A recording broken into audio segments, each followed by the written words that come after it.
Hi friends, welcome back to my channel. அனைவருக்கும் ஈகை திருநாள் நல்வாழ்த்துக்கள். இன்றைக்கி நம்ம ஈகை திருநாள் ஸ்பெஷலாக பார்க்க போகிறது ஒரு டெசர்ட் ரெசிபி. 10 நிமிஷத்தில் சிம்பிளாக ஈஸியாக ஃபாஸ்ட்டாக ப்ரிப்பேர் பண்ணுற மாதிரி ஒரு ரம்ஜான் ஸ்பெஷல் ஸ்வீட்டு தான் இன்றைக்கி பார்க்க போகிறோம். இந்த ஸ்வீட்டு மிடில் ஈஸ்ட் கண்ட்ரியில் ரொம்ப ஃபேமஸாக இருக்கக்கூடிய ஒரு ரெசிபி. இதை எப்படி செய்யலான்னு பார்க்குறதுக்கு முன்னாடி இப்போ தான் என்னோடய சேனல் முதல் முறையாக பார்க்குறீங்கன்னா சப்ஸ்கிரைப் பண்ண மறந்துடாதீங்க.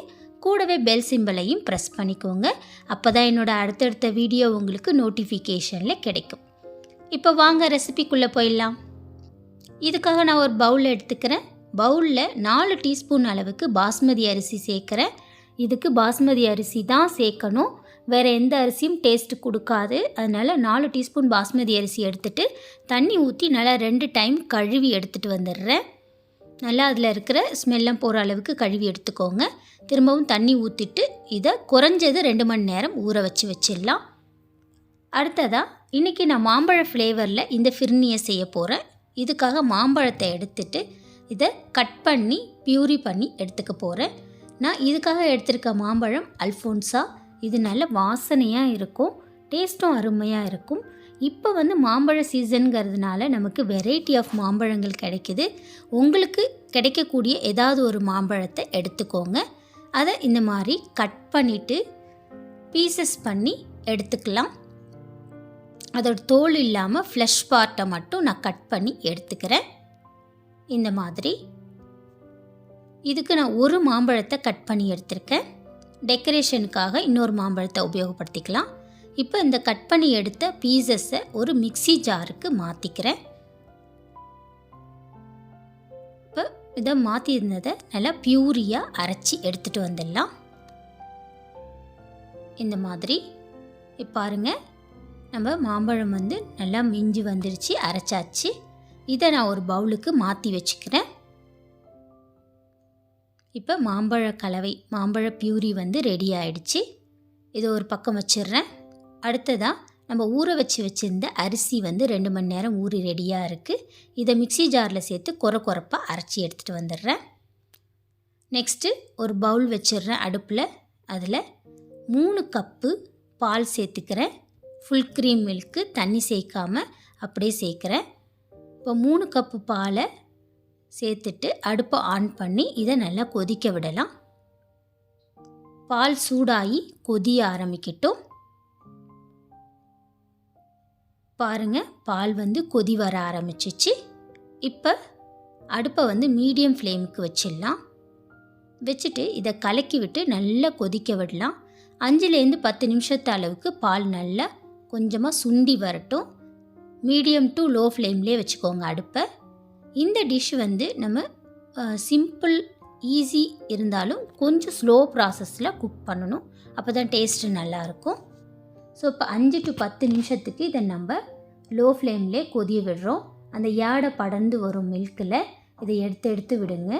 அதே மாதிரி பாத்திரத்தோட ஓரத்துலேயும் யாடை நிறைய படர்ந்து வரும். இதையும் நமக்கு நல்லா கட் பண்ணி விட்டு எடுத்து விட்டுக்கலாம். இந்த மாதிரி பாருங்கள், பால் நல்லா கொதித்து ஓரளவுக்கு சுண்டி வந்துடுச்சு.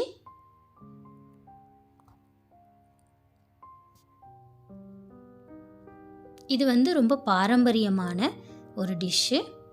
இதுக்கு பேர் ஃபிர்னின்னு சொல்லுவாங்க. கீர் அப்படின்னு சொல்லலாம். இது ஒரு வெரைட்டி ஆஃப் கீரு. பால் நல்லா கொதித்து ஓரளவுக்கு சுண்டி வந்துடுச்சு. 5 to 10 நிமிஷம் ஆயிடுச்சு. இந்த அளவுக்கு பால் கொஞ்சம் திக்கானதும் நம்ம அரைச்சி வச்சிருந்த அரிசி கலவை இருக்கு இல்லையா, அதை இதில் கொஞ்சம் கொஞ்சமாக சேர்த்துக்கலாம். அரிசி கலவையை கொஞ்சம் கொஞ்சமாக கையால் உதுட்டு விட்டு சேருங்க. அரிசி அரைக்கிறத கொரப்பாக அரைச்சி எடுங்க, அப்போ தான் நல்லாயிருக்கும். ஒரே முட்டா சேர்த்திங்கன்னா கட்டிப்பட்டுரும். அதனால் கையால் உதுட்டு விட்டு சேர்த்துக்கிறேன். இந்த மாதிரி சேர்த்துட்டு நல்லா வேக விட்டுடலாம். ஒரு 5 நிமிஷம் பாலில் நம்ம சேர்த்த அந்த அரைச்ச அரிசி கலவை கொதியட்டும். இந்த மாதிரி திக் கன்சிஸ்டன்சி வரணும்.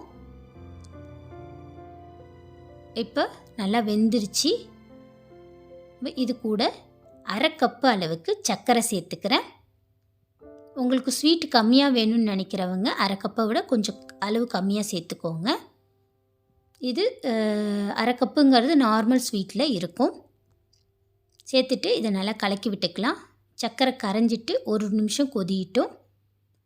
அடுத்ததாக இதில் எல்லா ஸ்வீட்லேயும் ஒரு டேஸ்ட்டுக்காக பிஞ்சு சால்ட்டு சேர்ப்போம், அதை சேர்த்துக்கிறோம். கூடவே ஃப்ளேவருக்காக 1 டீஸ்பூன் ஏலக்காய் பொடி சேர்க்குறேன். ஏலக்காய் பொடி ஆப்ஷனல் தான், வேணான்னா விட்டுருங்க. இதுக்கு பதிலாக கேவ்ரா வாட்டர் அப்படின்னு சொல்லுவாங்க, நார்த்துலலாம் அது ஃபேமஸாக இருக்கும், ரோஸ் வாட்டர், அது கூட சேர்க்கலாம். இப்போ இதெல்லாம் சேர்த்துட்டு நல்லா கலக்கி விட்டுடுறேன். இது ஓரளவுக்கு ரெடி ஆகிடுச்சு. நம்ம சேர்த்துருந்த கலவையெல்லாம் ஒன்றா கலந்து வந்துடுச்சு. சர்க்கரையும் கரைஞ்சி கொதிச்சிடுச்சு. அடுத்ததாக நம்ம ரெடி பண்ணி வச்சுருந்த மாம்பழ கலவை இருக்கு இல்லையா, மாம்பழ பியூரி, அதையும் இது கூட சேர்த்துட்றேன். இந்த ஃபிர்னியை இப்படியேவும் சர்வ் பண்ணலாம். இதுக்கு மேலே நட்ஸு டேட்ஸ் தூவிட்டு அப்படியேவும் சர்வ் பண்ணலாம் சில் பண்ணி. நான் இன்றைக்கி மாம்பழ ஃப்ளேவர் ட்ரை பண்ணியிருக்கேன். மாம்பழத்தை பியூரி பண்ணதை இது கூட சேர்த்துட்டு ஜஸ்ட்டு கலக்கி விட்டு ஒரு நிமிஷம் அடுப்பில் வச்சுட்டு ஆஃப் பண்ணிடுறேன். இப்போ ஆஃப் பண்ணதை எடுத்து ஃப்ரிட்ஜில் வச்சு சில் பண்ணிட்டேன். இது 5 to 6 மணி நேரத்துக்கு நல்லா சில் பண்ணி எடுத்திருக்கேன். இப்போ நம்ம இதை பவுலில் ஊற்றி சர்வ் பண்ணிடலாம். இந்த மாதிரி பவுலில் ஊற்றிட்டு இது மேலே மேங்கோ பீசஸ் ஆட் பண்ணிவிட்டு மேலே கொஞ்சம் கட் பண்ண நட்ஸு சேர்த்துட்டு சர்வ் பண்ணுங்கள். சிம்பிளான ஈஸியான இந்த ரம்ஜான் ஸ்பெஷல் டெசர்ட்டை நீங்களும் உங்கள் வீட்டில் ட்ரை பண்ணி பார்த்துட்டு எப்படி இருந்துச்சுன்னு சொல்லி மறக்காமல் கமெண்ட் பாக்ஸில் கமெண்ட் பண்ணுங்கள். கூடவே என்னோடய சேனலை லைக் பண்ணி ஷேர் பண்ணி சப்ஸ்கிரைப் பண்ணிக்கோங்க. தேங்க்ஸ் ஃபார் வாட்சிங்.